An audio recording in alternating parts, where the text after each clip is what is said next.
vowels in this video and how to use them to create an interpretation that's interesting to listen, right? So for this, I'm gonna use a simple song from Deep Purple. The song is Perfect Strangers. Not exactly a novel thing, right? But it's nice because most people know it, at least people that's into rock. And there are lots of opportunities to apply the concept. So the song begins like this. Can you remember my name as I flow through your life? 1,000 oceans I have flown. Oh, and cold, cold spirits of ice. Oh, your life, I am the echo of your past. So, and so on. So what's going on here? Let's look at the first phrases. It begins with, can you remember? So, an open vowel. Remember my name. So in here I have two choices. I can go name or name.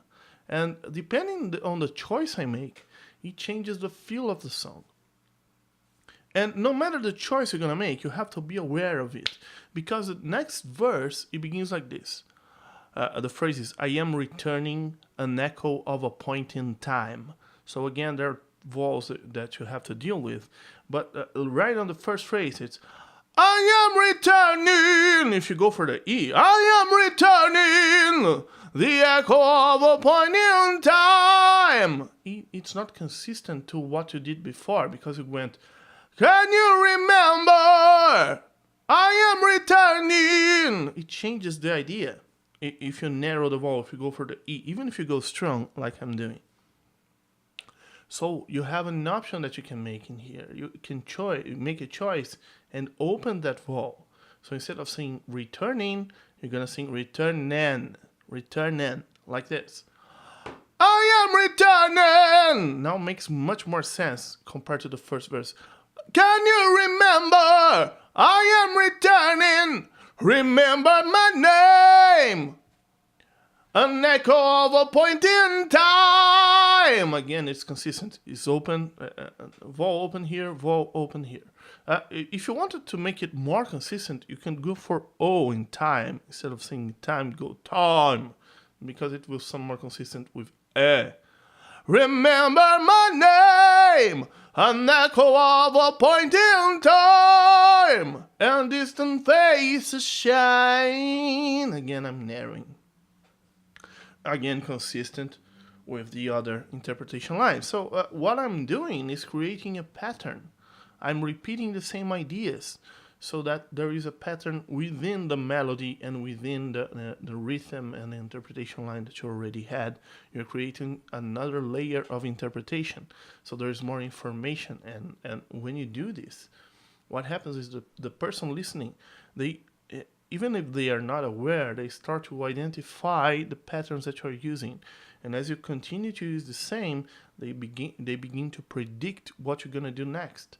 Because now that I began the verse in the same way, they will expect that the rest of the verse is done in the exact same way. You can satisfy that, and that brings a feeling of familiarity, like you're hearing something you're familiar with. Even if the song is new and the person did not hear it before, it gets that sensation that the song is familiar. And if you are clever and you don't overdo and change a little something in there, it will create a surprise. It will create something that sounds interesting and novel, right? So for example, I begin the song like, can you remember my name as I flow through your life? 1,000 oceans I have flown. Oh, and cold, cold spirits of ice. So if I go to the other verse, hang on. I am returning, an echo of a point in time, and distant faces shine. 1,000 oceans I have flown. Oh, and laughing. Now I change the idea. Laughing as the spirits appear. I'm making it a little bit more open, a little bit more aggressive in comparison to what I did before. And that is surprising, but I'll keep it there. I'll keep it there. Just those two things. And then on the last verse, then you can go a little bit wilder, a little bit more loose, because you already have the pattern. You can add a little thing more, reverse ideas. Begin soft. It goes like, oh yeah, a strand of silver that is hanging to the sky. So you could go, a strand of silver hanging to the sky. Now I'm narrating. And it's the opposite that I did on the other two verses. Now, because this is a very large change in right on your face, perhaps you would do well if you keep the rest of the verse on the same structure from the previous one. But that's up to you, really. Then you can experiment and see which fits best. But the idea is this. You're using the vowels to create patterns within the song. And by choosing which vowel you use on each point of the song, you create that idea. You create how will I say? It's really a pattern, a structure that's predictable, right?